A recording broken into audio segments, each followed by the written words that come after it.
hablar acerca del dolor, su definición, características, clasificación, causas, fisiopatología, diagnóstico y tratamiento. Nosotros nos hemos basado de dos fuentes, uno fue un artículo y el otro fue un boletín, y hemos tratado más o menos de comparar. Con respecto a la definición, el artículo nos menciona lo siguiente, que el dolor es una experiencia angustiosa, asociada a un daño tisular real o potencial con componentes sensoriales, emocionales, cognitivos y sociales, o sea, 4 componentes. Esto según la Asociación Internacional para el Estudio del Dolor, que fue propuesta por Amanda Williams y Dennett en el año 2016. Pero, con respecto al boletín, él más o menos nos muestra cómo es que ha ido evolucionando la definición del dolor. Y nos menciona que en 1960 no se tenía en cuenta el componente emocional o afectivo. Y nos mencionaba que para que haya dolor debería haber un daño tisular, ¿no? Y menciona lo siguiente, que el dolor se consideraba una respuesta sensorial inevitable al daño tisular. Pero ya posteriormente, en 1978, recién añaden lo que es el componente afectivo y hacen esa definición, ¿no? Pero ya posteriormente lo resumen y actualmente en el 2018 es esto, que es el dolor es una experiencia sensorial y emocional, o sea, tiene dos componentes, desagradable obviamente y asociada o similar a la asociada con daño tisular real o potencial. Esta última definición fue tomando en cuenta factores tanto biológicos, psicológicos y sociales. Y en esta parte nos mencionan que hay que tener en cuenta lo siguiente, que la expresión verbal es una forma común de comunicar el dolor. Y es cierto, ¿no? Porque tú cuando te duele algo, pues dices, ¿no? Te duele la mano o cualquier otra parte de tu cuerpo. Pero en el caso de un paciente que no puede expresarse, como por ejemplo en coma, él no te va a decir que te duele algo, ¿no? Pero puede que sí esté sintiendo dolor, solo que no lo puede comunicar. Ahora, nos mencionan también que toda expresión de dolor debe ser respetada. Por ejemplo, en caso de pacientes con problemas mentales, le dicen me duele esto, me duele lo otro, y nosotros debemos respetarlo, no decirle, estás loca y todo eso. Debemos respetar. Ahora, con respecto al artículo, nos dan ciertos datos y nos mencionan que el dolor es un síntoma muy frecuente en pacientes con cuidados paliativos pediátricos. Y nos mencionan pues que más que todo en pacientes con cáncer es un 85%, en pacientes con parálisis cerebral en un 70% y en pacientes con infección por VIH en un 30%, o sea es muy común el dolor.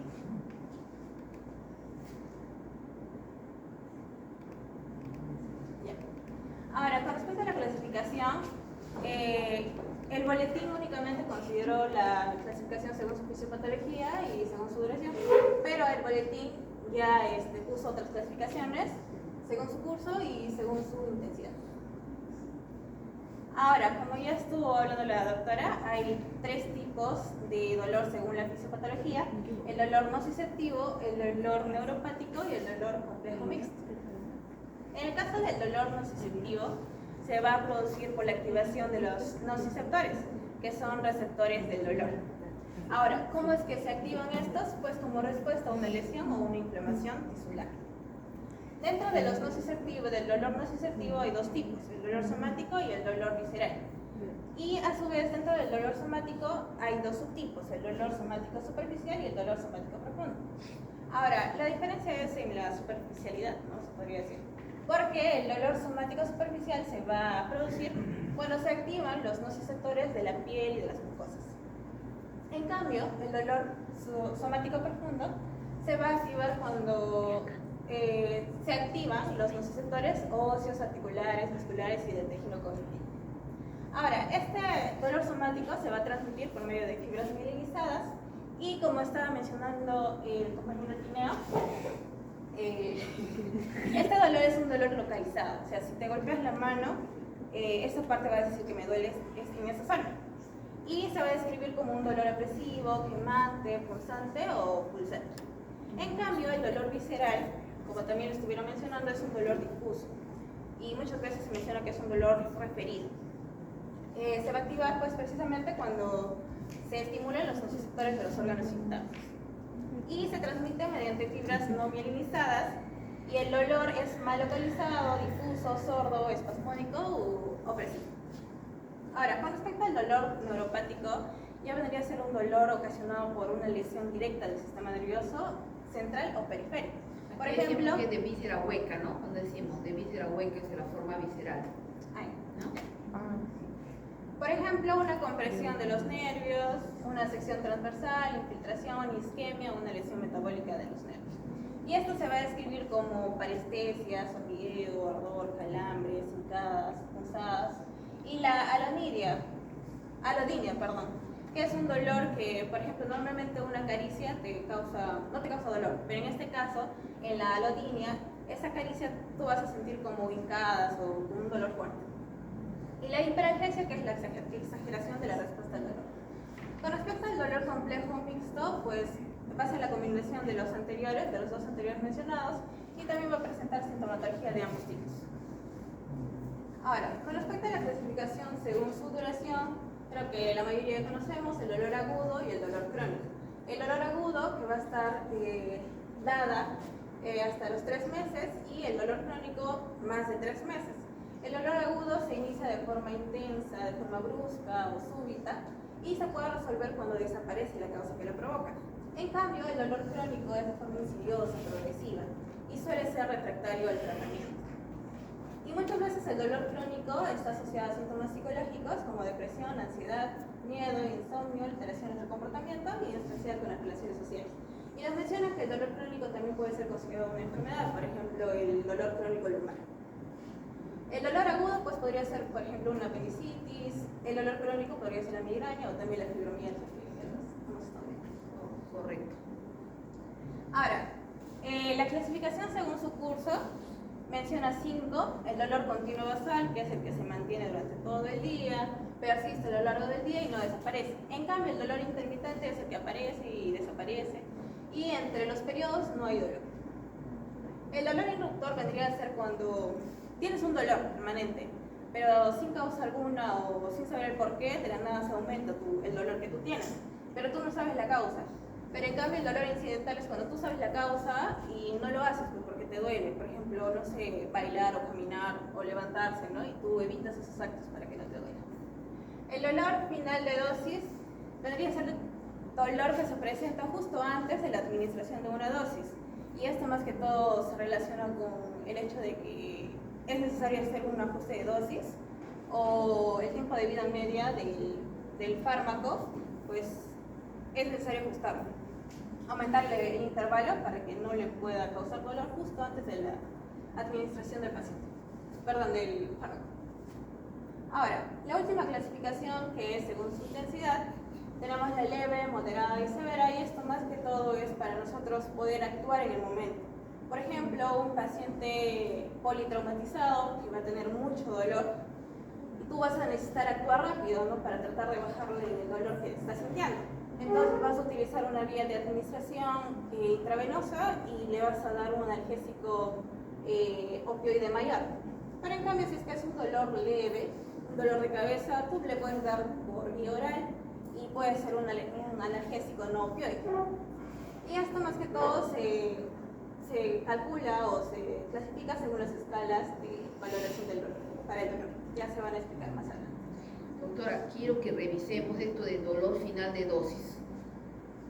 Me parece que sería bueno que revisemos. Ahí lo mencionan como que es aquel que aparece previo al momento de administrar la dosis del medicamento analgésico. Puede ser que se exprese por infradosificación o por mala planificación, no sé qué, desajuste de dosis o intolerancia al fármaco. Que más me pareciera intolerancia al fármaco. ¿Ya? Y se resuelve, dice, aumentando la dosis o disminuyendo el intervalo entre dosis. Usted quiere matar al paciente. Por favor, tenemos que revisar eso de que, ¿no? Clasificación según un dolor al final de la dosis. Yo mejor no le doy el tratamiento porque tiene intolerancia. ¿Por qué está viendo ese dolor? ¿No? Sí, muchos pacientes dicen, cuando me ponen tramadol me duele más, me siento peor. Clasificación según intensidad. Bueno, y el ejemplo hecho para el dolor leve se preferiría la vía oral y el uso de analgésicos no opioides, mientras que para el severo será preferible la vía parenteral y el Gracias.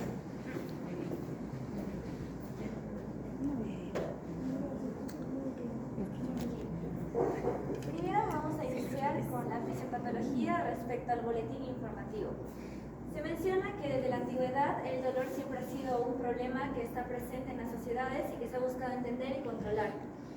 También se menciona que antiguamente la labor era más importante de los chamanes y luego de los sacerdotes, haciendo uso de hechizos, entre otros.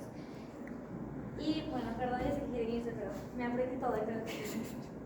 Luego también se menciona que para la medicina griega, hindú y egipcia, el centro doloroso era en realidad el corazón, mientras que para la medicina china el dolor se trataba de un desbalance de la energía vital que es conocido como chi.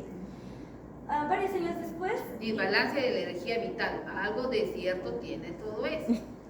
Desbalance de la energía vital, chi, ¿no? Sí. Y después Hipócrates menciona que el cerebro actúa como una glándula reguladora de emociones y de sentires y que en realidad el dolor no es otra cosa que un exceso o un déficit de los humores vitales, como sangre, flema, bilis amarilla y bilis negra. Pero actualmente se ha logrado comprender un poco más cómo es que ocurre el dolor y vamos a entenderlo a través de un proceso llamado nocicepción, que se divide en 4 fases: la recepción, transmisión, modulación y percepción.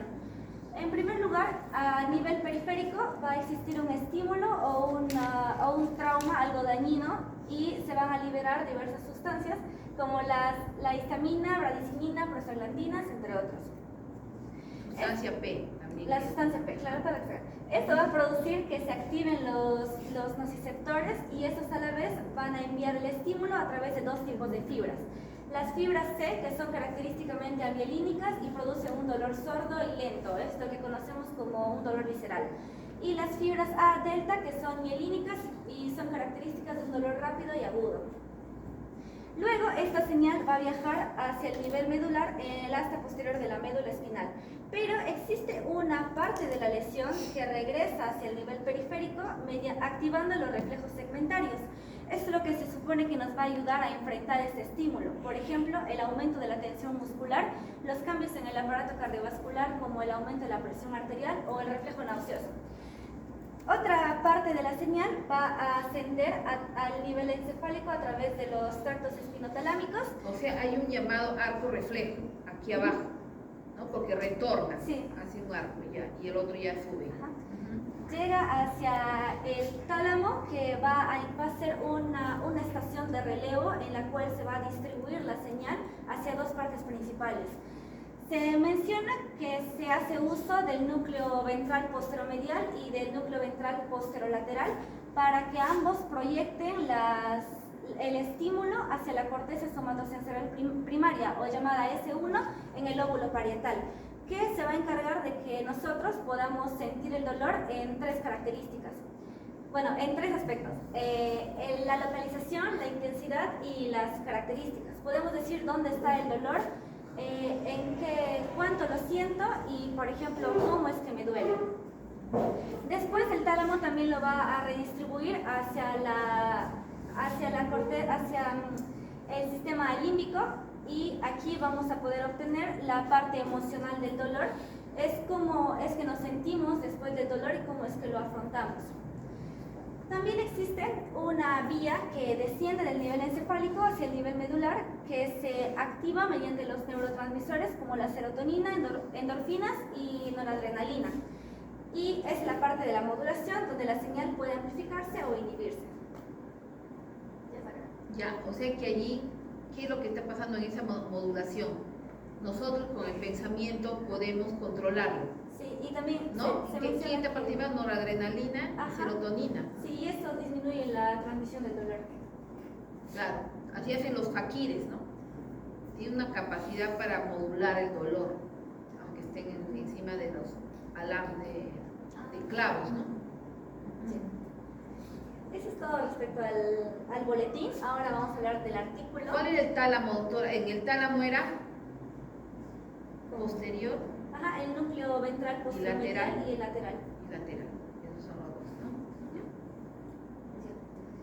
En el artículo, bueno, en realidad trata sobre cuidados paliativos pediátricos, entonces vamos a ver un poco las causas del dolor y luego cómo se evalúa y cómo se trata. De manera general, se menciona que el dolor puede deberse a tres factores principales. Puede ser por la enfermedad de base del paciente, puede ser por el tratamiento que está recibiendo o puede ser por procesos intercurrentes, como por ejemplo alguna infección que adquirió en el hospital. Se clasifica a los pacientes o se los engloba en cuestión de su enfermedad. Podemos hablar de pacientes de tipo oncológico o de tipo no oncológico. Y dentro de la primera clasificación vamos a hablar de la enfermedad de base. En este caso, el dolor es el síntoma más frecuente en el momento del diagnóstico, pero se menciona que es aún más intenso cuando falla el tratamiento o cuando hay alguna recaída de la enfermedad. Puede deberse a diferentes situaciones, como la infiltración tumoral del hueso, en el caso de tumores óseos primarios y de metástasis óseas, que va a predisponer al paciente a fracturas patológicas y va a generar un dolor típicamente nociceptivo, somático profundo y también puede asociarse con el neuropático. La infiltración de médula ósea está presente en leucemias, linfomas o metástasis de tumores sólidos como de pulmón, de tiroides, de mama, etc. Y también va a generar un dolor de tipo neuropático, somático profundo, de tipo nociceptivo, somático profundo y neuropático. En tercer lugar, la compresión e infiltración de estructuras vecinas que puede afectar a meninges, médula espinal, raíces nerviosas, plexos o nervios periféricos. Va a ser un dolor predominantemente neuropático. La cefalea por hipertensión craneal puede deberse a metástasis o a tumores cerebrales y va a ser un dolor de tipo mixto. La compresión o infiltración de órganos, hablamos del tumor de Wilms, que es el nefroblastoma, es el tumor renal maligno más frecuente en los niños. Neuroblastomas, sarcomas o linfomas. Y va a generar un dolor de tipo mixto. También podemos hablar de otros daños secundarios al tumor, como derrame pleural, ascitis, pericarditis, pancreatitis o cólico nefrítico, que genera un dolor nociceptivo, somático profundo y puede asociarse al neuropático. Luego tenemos un... O sea que en neuropático, como su nombre lo dice, ¿qué es lo que está pasando? Afecta al sistema nervioso central, a los nervios. Ajá, ¿no es cierto? A los nervios que están infiltrados, ya sea Sí, por las por sustancias las estas. metástasis. Ajá, infiltrados, y por eso duele. Pero también el aspecto emocional de la persona que sabe que va a morir y lógicamente que siente mucho peor, ¿no? En la parte del sistema límbico. Por eso aumenta, ¿no? Dolor neuropático. Después, relacionado con el tratamiento, podemos hablar de un dolor postquirúrgico o de la herida quirúrgica que mezcla los dos tipos de dolores. Es un dolor de tipo mixto. La cefalea secundaria a la utilización de fármacos, se menciona especialmente las inmunoglobulinas. También puede haber un dolor característico por la quimioterapia o los trasplantes de precursores hematopoyéticos. En este caso se va a producir mucositis, molestias gastrointestinales, infecciones, cistitis hemorrágica, toxicidad hepática, conjuntivitis, enfermedad de injerto contra el huésped, y va a generar un dolor de tipo nociceptivo, sea somático o visceral, dependiendo de lo que afecte. Secundario a radioterapia puede haber mucositis, radiodermitis o mielopatía, y de igual manera es mixto. Luego, una parte importante de los pacientes oncológicos es los procedimientos diagnósticos y también del tratamiento. Por ejemplo, se les realiza bastantes cirugías, biopsias tumorales, punciones lumbares o punciones de médulas óseas, y esto va a producir un dolor de tipo nociceptivo somático, sea profundo o superficial. También el artículo nos menciona que no podemos olvidarnos del síndrome del miembro fantasma, que está presente en la gran cantidad de los pacientes que han sido amputados y van a generar típicamente un dolor neuropático. Existen otras causas que no están relacionadas con el cáncer, pero que sí son frecuentes en los pacientes pediátricos, como la cefalea tensional o migrañosa, traumatismos, otitis y apendicitis, que generan un dolor nociceptivo. También se menciona a grandes rasgos la diferencia entre la cefalea tensional y la migrañosa. Se menciona que lo más frecuente es la cefalea tensional y que no está asociado a síntomas como náuseas, vómitos o fotofobia, y que en este caso se puede tratar con AINES o simplemente con reposo. y que no va a ser incapacitante para la persona que lo sufre, a diferencia de la cefalea migrañosa, que no suele ceder rápidamente con el reposo, no está asociada a náuseas, vómitos y fotofobia y es incapacitante para la persona. Ahora, hablando del dolor de tipo no oncológico, podemos referirnos a niños que van a tener el sistema nervioso central afectado, como en patologías como la parálisis cerebral infantil, encefalopatía hipóxico-isquémica, lesión medular, atrofia muscular espinal o enfermedades neurodegenerativas. En este caso se menciona algunos casos característicos, como la lesión de la primera motoneurona, que va a generar hiperreflexia, que es el aumento de los reflejos osteotendinosos, espasticidad, que es un tipo de hipertonía, pero es dependiente a la velocidad en la cual uno estira el músculo. Y cloros. La lesión de la segunda motoneurona va a generar hiporreflexia, hipotonía o fasciculaciones. Fasciculaciones se menciona que es una contracción breve pero rítmica que va a dar la impresión de que debajo de la piel se están generando como onditas. Y la lesión de los ganglios basales, que como sabemos son útiles para el equilibrio, y si están dañados va a provocar rigidez, temblor, mioclonías o movimientos distónicos como desequilibrados, un poco mal hechos. Y estos tres primeros van a ser de tipo nociceptivo somático y puede asociarse a neuropático. Bueno, de ahí lo más importante es también que se puede producir cierto dolor en procesos como osteoporosis y en fracturas que va a generar, bueno, como sabemos, el dolor de tipo nociceptivo somático profundo está relacionado a lo que es músculos, huesos y articulaciones, entonces es correspondiente a este. Y las lesiones de la piel y las mucosas pueden provocarse úlceras cutáneas o úlceras corneales, en tres casos principales: que el paciente esté sometido a oxigenoterapia, a ventilación mecánica o que tenga un defecto en el cierre palpebral. Y como es algo superficial, va a ser un dolor de tipo nociceptivo somático superficial. La fibrosis quística y otras neumopatías crónicas se menciona que es un dolor de tipo nociceptivo, puede ser somático o visceral dependiendo de lo que afecte especialmente, y va a producirnos una cefalea por hipercapnia, hipoxia o sinusitis. Y también puede estar asociado al dolor torácico en caso de que haya un daño pleural producido por neumonías o neumotórax. Y de igual manera van a producir úlceras corneales por los mismos mecanismos.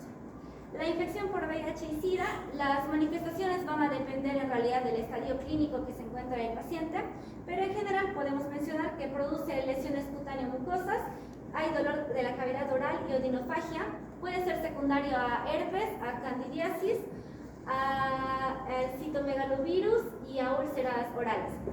También existe un dolor abdominal, cefalea, secundaria a sinusitis, meningitis o encefalitis.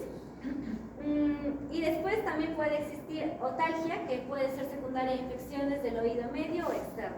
Y dolor torácico si existe neumonía o TB pulmonar.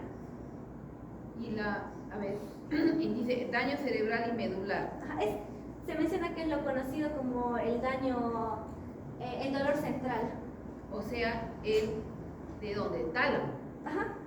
Ese es el del tálamo, donde se caracteriza por hiperalgesia y por alodinia, lo que ha mencionado, esos dos. Doctora, pero en realidad el artículo hace la diferencia entre alodinia y disestesias, porque alodinia es la sensación de dolor cuando no hay nada que te cause el estímulo, pero las disestesias es una sensación desagradable, en realidad. Pero que no es de acuerdo a lo que está pasando, pero algo está pasando. Sí. ¿No? Pero en alodinia, por ejemplo, siempre utilizamos alodinia cuando decimos, por ejemplo, está con una tela allí en la pierna, ¿no? Y la tela no la soporta, pero está allí, o sea, está percibiéndola como agresiva a esa tela, ¿no? Por ejemplo, esa es una alodinia. Lo que has puesto como definición, está correcto. Y disestesia, está sintiendo en forma alterada, ¿no? Pero se refiere, creo que más, ¿cómo lo han definido ahí? Disestesia. Lo ¿No será un tipo de alodinia? Es que lo define como una sensación desagradable e incómoda que puede ser dada incluso si no hay un estímulo o si existe un estímulo pero que no te cause eso.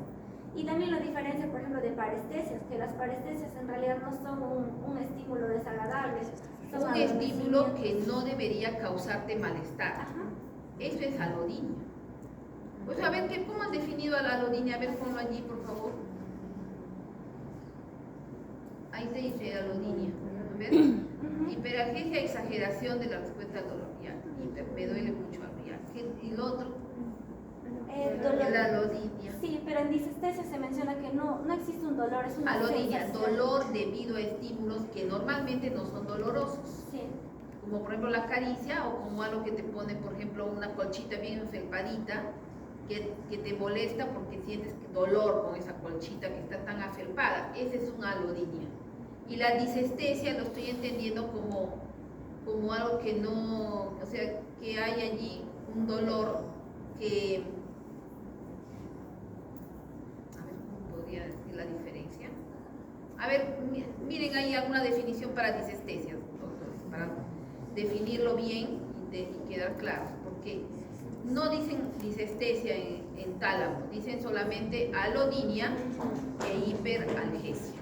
A ver, y disestesia, o sea, el dolor central no dice disestesia. El dolor central. Dice percepción anormal y desagradable de los estímulos, que pueden ser dolorosos o molestos, incluso cuando normalmente no lo serían. Es parecido, ¿no? Parecido, ¿no es cierto? Porque como lo están poniendo como I, entonces por eso que tendría que haber alguna diferencia. Pero es lo que has copiado de ahí. Sí. Claro. Ya, entonces nos queda mejor con hiperalgesia y alodinia. Y por ahí si encuentro algo más sobre disestesia, que se refiere a algo más periférico que central, entonces allí le diré, ¿ya?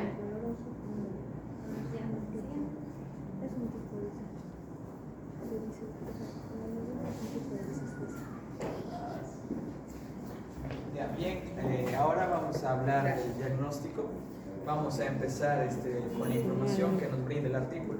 Para esto hay que tener en cuenta que nosotros para diagnosticar un dolor vamos a poder utilizar escalas, ¿no? Ahí pueden ser escalas unidireccionales o escalas multidireccionales. Cabe recalcar que el artículo se centra en presentarnos escalas para pediátricos, no sean neonatos, sean niños. Entonces, aquí va a haber particularidades, tenemos que tener dos cosas en cuenta. Lo primero es la edad. No va a ser lo mismo que yo evalúe a un neonato, no supongo 6 meses, que evaluar a un niño de 5 o 6 años, ¿no? Porque yo ya puedo comunicarme con él.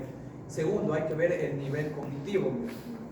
Y el momento en que yo vaya a hacer la anamnesis, tengo que tener una cosa en cuenta. Mientras el niño pueda comunicarse de manera efectiva con el médico, él va a tener que ser el que me va a tener que brindar la información. Y si no puede comunicarse, ahora sí voy a recurrir ya sea a los padres o al cuidador. Y otra cosa que hay que tener en cuenta son dos cosas que debemos realizar como médicos, que son totalmente irreemplazables, que es primero la anamnesis, ¿no? Deberíamos realizar una anamnesis exhaustiva, y segundo, el examen físico. Dicho esto, pasemos. Ahora, ¿cuál es la metodología que nos plantea? Son 3 cosas que tenemos que tener en cuenta. Lo primero es que yo tengo que caracterizar al dolor. Si recordamos por semiología, vamos a tener una mnemotecnia que nos ayuda a caracterizar el dolor, ¿no? Que es Alicia Fredusa. ¿Qué voy a ver? La aparición, la localización, la irradiación, el carácter, la intensidad, los atenuantes o agravantes, la frecuencia, la duración y los síntomas asociados del dolor. Entonces, con simplemente esto, yo con una buena anamnesis, puedo yo ya plantear diagnósticos, si bien un diagnóstico definitivo, pero sí un diagnóstico diferencial. ¿No? Vemos que simplemente sin tocar al paciente, solo preguntando. Segundo, hay que detectar la repercusión en 3 aspectos: la parte física, la parte psicológica y la parte social. Y tercero, tenemos que explorar las creencias, los conocimientos y las expectativas del paciente. Excelente. Muy bien. Ahora vamos a ver las escalas de valoración. Vamos a empezar hablando las escalas para los neonatos. Antes de hablarles cuáles son estas escalas, también nos menciona que va a haber múltiples escalas, no va a depender, como ya les dije, del estado cognitivo y de la edad. Ahora, si por si entra un paciente, ¿no? Y tú lo tienes que evaluar. Lo recomendable es que tú desde el momento que ya inicias utilizando una escala, con esa escala tienes que seguir durante toda, digamos, la estancia o la hospitalización del paciente. Esto va a permitir que tú puedas, ¿no? Las mayorías de escalas a mí me dan un puntaje, ¿no? Y de acuerdo a este puntaje yo voy categorizando a mi paciente cómo está su evolución. Entonces, ¿qué pasa? Si yo hoy día utilizo una escala, mañana utilizo otra, pasado utilizo otra escala, entonces yo voy a obtener diferentes puntajes. Si esto en el momento de que yo quiera ver cómo está evolucionando mi paciente, obviamente a mí no me va a permitir o no me va a facilitar, a diferencia si yo utilizo una sola escala. Entonces, ahora que saben que debo utilizar una sola escala, vamos a ver las escalas para neonatos. Empecemos con la escala de Price. Para esto vamos a ver cuáles son las condiciones que debe cumplir el niño. Recuerda que es una escala para neonatos. Primero, que el neonato tiene que ser nacido término, no lo puedo utilizar en prematuros. Segundo, que el paciente no tiene que tener una enfermedad de base. Si el paciente cumple con estas dos condiciones, yo puedo utilizar esta escala. ¿Qué voy a ver? De manera cuantitativa voy a enumerar un puntaje de 0, 1 y 2. ¿Cuáles son? ¿Qué voy a evaluar? El llanto, una FIO 2 para una saturación del 95%, cuál es su frecuencia cardíaca y su tensión arterial sistólica, cuál es su expresión, cuál es el periodo de sueño. Lo ideal es que esta escala se aplique por un lapso de 48 horas. En las primeras 24 horas se va a evaluar de manera continua cada 2 horas. 2 horas, eso quiere decir que en las primeras 24 horas lo voy a hacer 12 veces. Las 24 horas posteriores ya lo voy a hacer por un lapso más prolongado, cada 4 horas. En total, en 48 horas yo estaría sumando un total de 18 veces que voy a evaluar esta escala. Yo lo voy a promediar y el puntaje que obtenga, si el puntaje es mayor de 5, esto quiere decir que el neonato sí tiene un dolor significativo. Ahora, o sea, a más dolor, más presión arterial. No directamente, doctor, porque no es el único parámetro que yo voy a evaluar. Y la frecuencia cardíaca también. Sí. Y el sueño. Claro. Y la expresión facial. Todo. Y por eso no te estoy diciendo que quería ver, me está diciendo acá, A ver, que aumentó en más de 20%, ¿no?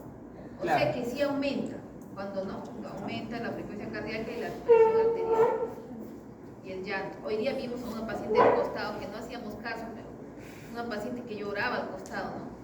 Había una paciente que, bueno, no estábamos en el tema, teníamos que hacerlo, pero bueno, lloraba la paciente. Es la primera vez que veo así, ya sigue. Ahora, la siguiente escala que también es utilizada para neonatos, que es la escala de Pi. Esta escala, a diferencia de la anterior que les mostré, sí puede ser utilizada en neonatos, ya sea en una de nacidos a término o en neonatos. Ahora, vamos a ver qué voy a evaluar. Primero, la edad gestacional en semanas, ¿no? Si es prematuro o no. ¿Cuál es la actitud? Cabe recalcar que yo tengo que hablarlo por lo menos 15 segundos. Las otras parámetros voy a ver por 30 segundos. Voy a ver si aumenta o no la frecuencia cardíaca, si hay una disminución de la saturación de oxígeno, si el paciente arruga la frente, si aprieta los ojos o si frunce los labios. Entonces, va a depender, no le puedo poner una puntuación de 0, de 1, de 2 o de 3. Por ejemplo, yo tengo una puntuación menor o igual a 6, eso quiere decir que o no existe dolor o es un dolor leve. Si yo tengo una puntuación de 7 a 12, no es un dolor moderado. Y si tengo una puntuación mayor o igual a 12, eso quiere decir que sí es un dolor significativo, un dolor intenso. Ahora, vamos a ver las escalas, pero ahora ya para niños mayores de 3 años que no tienen afección neurológica. La primera es la escala de Face Pace Care, en el que vamos a ver que hay 6 tipos de rostros, ¿no? Que también yo le voy a poner un número, ¿no? El primer rostro 0, 2, 4, 6, 8 y 10. No, es una escala bastante sencilla, ¿no? Porque a muchos niños quizás aún no saben contar, entonces yo no le voy a poner una escala numérica y le voy a decir, no, dime en qué número. Ajá, aquí igual es muy fácil de utilizar, ¿no? Simplemente viendo la expresión del rostro, yo ya puedo ver qué tanto es su dolor. Y posteriormente, ahora, si ya el niño quizás ya sabe contar, ¿no? Ya sabe de manera cuantitativa, yo ya le puedo presentar la siguiente escala, ¿no? Que es la escala de Walker y Howard. No, que es casi la misma, simplemente que ahora que es en números. Esa es la única diferencia. Ahora vamos a ver la escala para niños menores de 4 años con afección neurológica. ¿Ya? Vamos a tener a la escala de Flack. ¿Qué parámetros voy a evaluar? ¿Cómo está su cara? ¿Cómo están las piernas? ¿Cuál es la actitud que tiene el paciente? Si llora o no y si se consuela. Ahora, esta escala Va a depender, ¿no? Por ejemplo, si yo tengo una puntuación menor o igual a 4, eso quiere decir que o no hay dolor o es un dolor leve. Igual, si tengo una puntuación de 4 a 7 es un dolor moderado, y si tengo de 7 a 10, obviamente es un dolor intenso o dolor significativo. Ahora, también tenemos para, que es la siguiente escala, que también es cuando existe afección neurológica, que tenemos la escala de NCCPCR. Esta escala, si bien como las anteriores, es necesario o que lo haga un médico, ¿no? O una enfermera, pero personal que tenga conocimiento médico. Esta escala, a diferencia de las previas que les mencioné, no necesariamente tiene que ser una persona que pertenezca al campo de la salud, ¿no? Puede ser quizás los padres o incluso el cuidador. Lo que sí se requiere es que una visualización por lo menos de 2 horas, ¿no? No es que yo voy y en 5 minutos relleno mi escala, no. Eso tengo que vigilar al niño por lo menos 2 horas para yo poder determinar. Ahora, ¿qué voy a ver? Los sonidos verbales, los sonidos vocales, el comportamiento social, los gestos faciales, el grado de actividad, el cuerpo y las extremidades, los cambios físicos y la alimentación y el sueño. Todos esos parámetros yo voy a evaluar. Ahora, si yo tengo un puntaje mayor o igual a 7, eso quiere decir que sí existe dolor, ¿no? Y conforme más obtengo un puntaje más alto, es más dolor, más significativo. Tiembla. Tiembla. ¿No? ¿Qué más? Tiembla, cambios en el color de la piel, palidez, suda. O sea, hay una diaforesis. ¿Qué está pasando? Sistema nervioso autónomo, ¿no es cierto? Está ahí Si está sudando, o sea, simpático, ¿no? Simpático, está por bien el sudor. Aparecen lágrimas, respiración entrecortada, aguanta la respiración. Y ya no por el dolor somático, desinterés por la comida, duerme mal. Ahora, todas las escalas que les mencioné previamente es lo que nos proporciona al artículo. Recuerden que obviamente que es un enfoque pediátrico. Ahora vamos a pasar a las escalas que nos menciona el boletín, no que es no tiene un enfoque pediátrico, no es un enfoque generalizado. A esto les mencioné en un principio que pueden ser escalas unidireccionales o multidireccionales. ¿Cuál es la diferencia? La escala unidireccional simplemente es como decir qué tanto te duele, más no yo voy a buscar si existe o no algún factor asociado, si el dolor tiene o no alguna característica en particular. Entonces, cuando yo voy a utilizar una escala unidireccional o multidireccional, la unidireccional se puede usar en cuadros agudos, ¿no? Pero sin embargo la multidireccional es más de uso en uso crónico. Eso no quiere decir que en un cuadro agudo yo no puedo utilizar la multidireccional, no puedo combinar, pero lo recomendable siempre y cuando va a ser la de uso multidireccional, no son mucho más completas.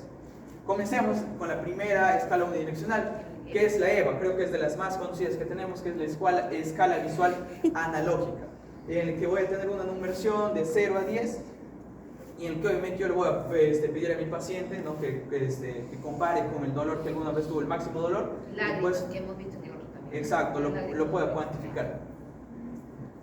También es una escala que es bastante parecida, solo que ahora ya es netamente números, que es la escala numérica analógica.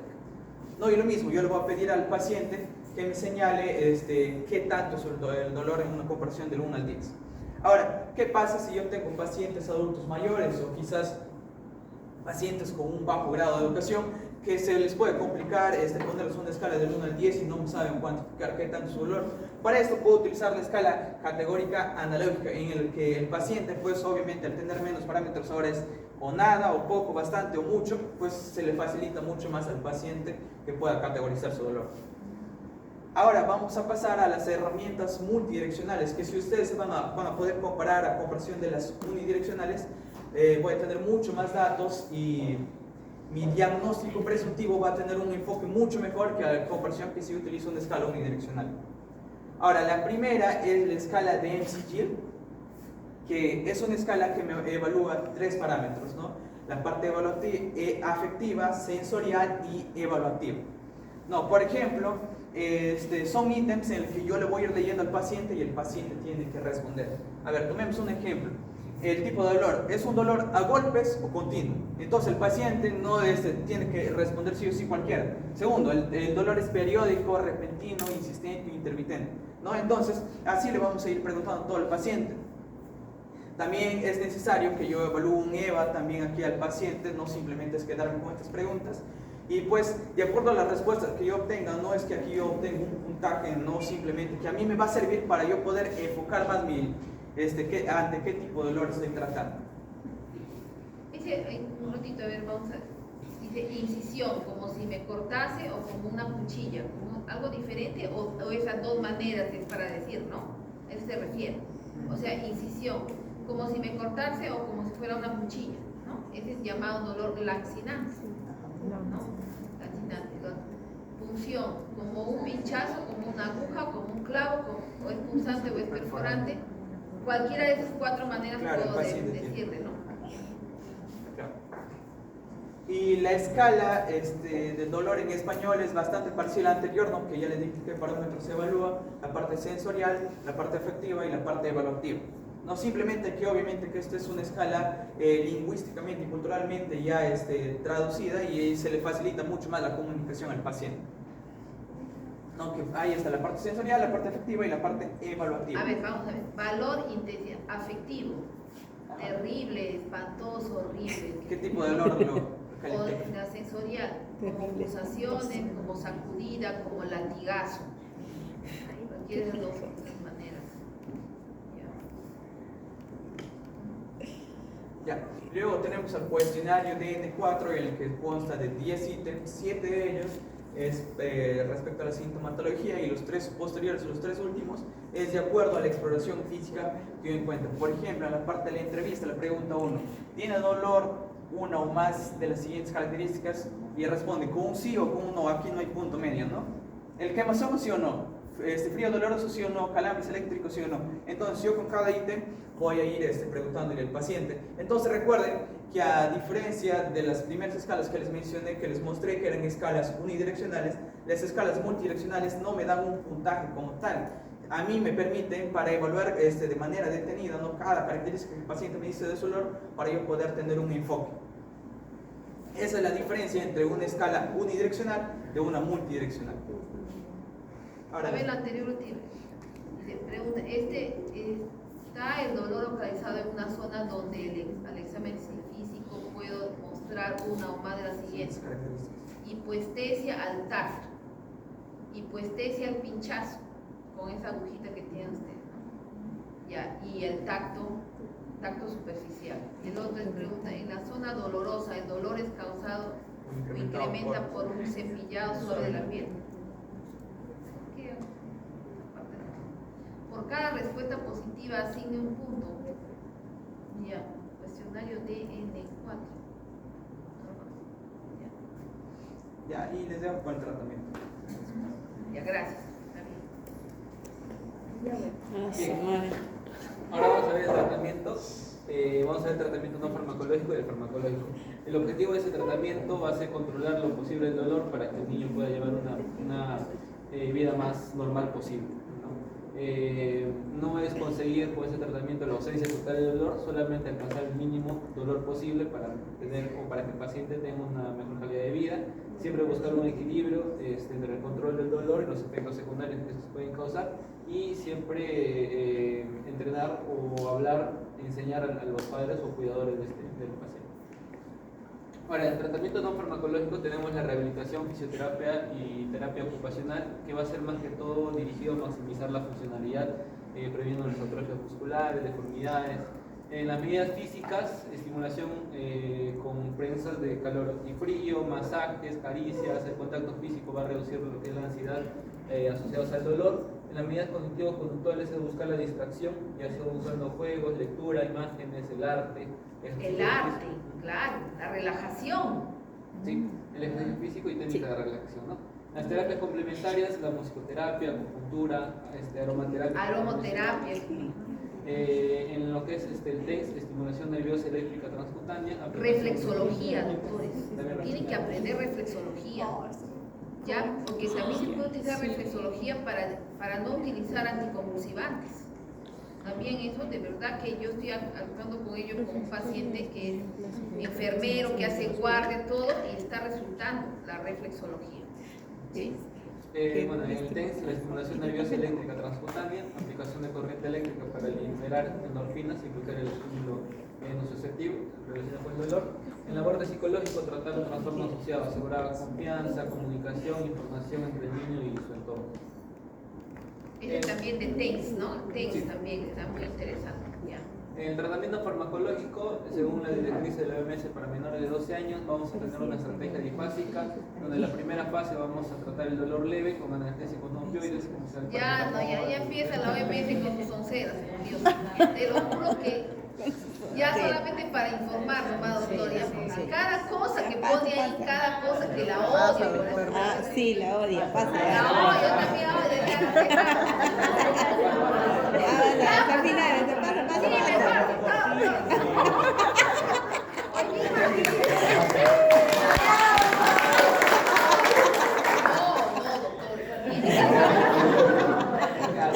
Ay, Pero- Bueno, como saben, la primera fase. Solamente para saber lo que no hay que hacer, ya, pero ¿no? La primera fase de dolor leve con analgésicos no opioides, paracetamol, ibuprofeno, los AINES. Y en la segunda fase, un dolor moderado e intenso con opioides mayores, como la morfina, fentanilo. Después tenemos la oxicodona. Luego tenemos la administración a intervalos regulares para dolor persistente con rescates para agudizaciones, elección de la vía de administración, siempre buscar primero la administración oral, si no intravenosa, subcutánea, transmucosa o transdérmica, y siempre evitar la intramuscular. Más que nada estamos hablando de dolor oncológico, ¿no? Porque ya allí es tan horrible ese dolor que lo único, el tramador, ¿para qué nos serviría? Porque también tiene un aspecto de disminuir la ansiedad el tramador, pues, ¿no? Entonces el tramador se puede utilizar ya en esos casos que la persona se siente tan fastidiada con el dolor que se pone muy ansiosa, entonces el tramador le ayuda.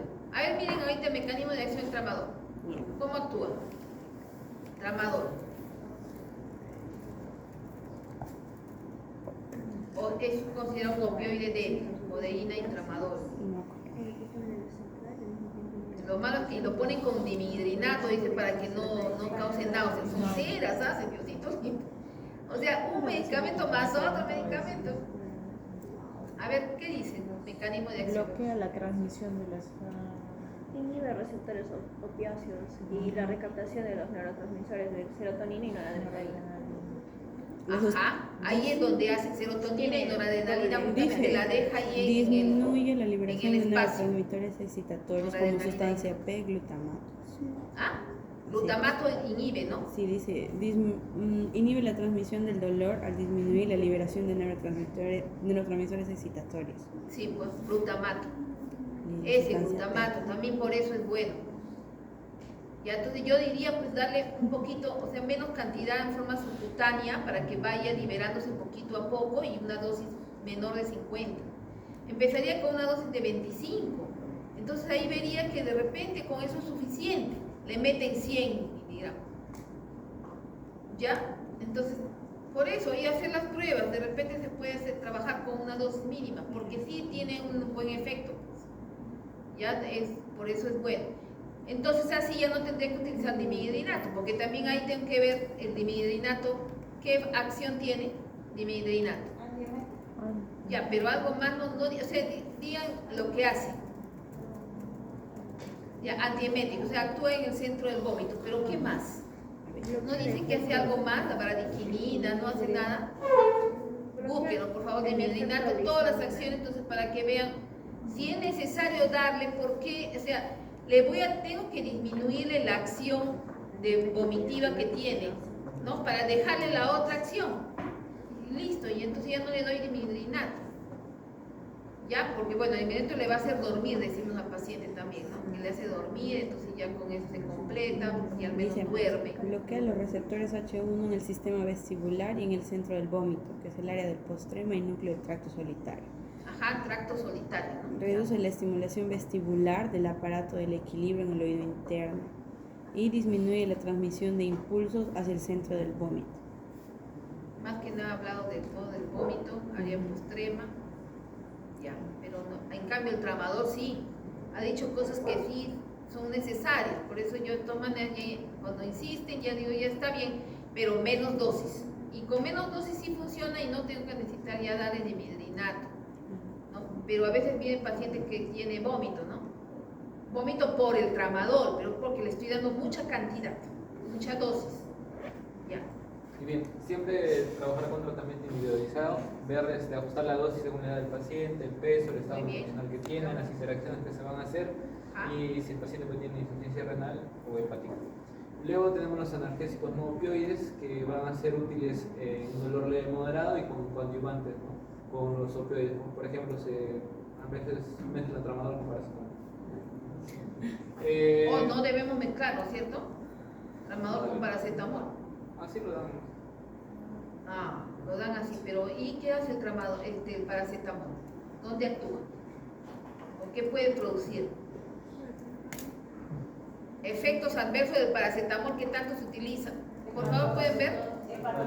Claro, ¿no? Ese es lo primero que nos dicen por todos lados, hepatotoxicidad. Bien, luego tenemos los tratamientos tópicos con lidocaína en gel o parches, la combinación de lidocaína en crema, cloretilo en spray y la capsaicina en parches, cremas en adultos, ¿no? Eso me gusta. La capsaicina hemos utilizado y funciona muy bien, que es el del ajino. Es la sustancia del ajino. Parches y crema en adultos.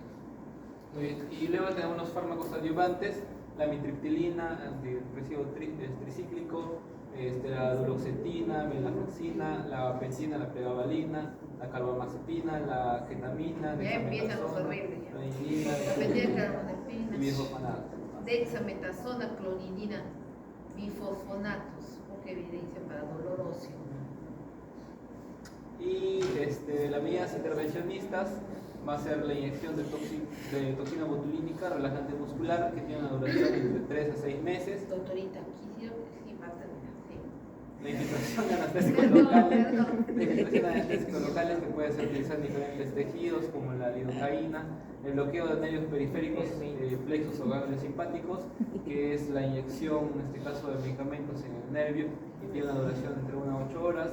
La analgésica espinal, que ya puede ser epidural o raquilla, tratamiento dirigidos a pacientes con cáncer, la resección quirúrgica, la quimioterapia, la criolación, la radiofrecuencia y la radioterapia operativa. Ya, un ratito, la toxina botulínica, que es un relajante muscular, ¿no? Sí, Ya. relajante muscular. Y tiene duración entre ¿Dónde actúa la toxina botulínica? Miren ahorita, doctores, por favor. Toxina botulínica, El botox. ¿dónde actúa?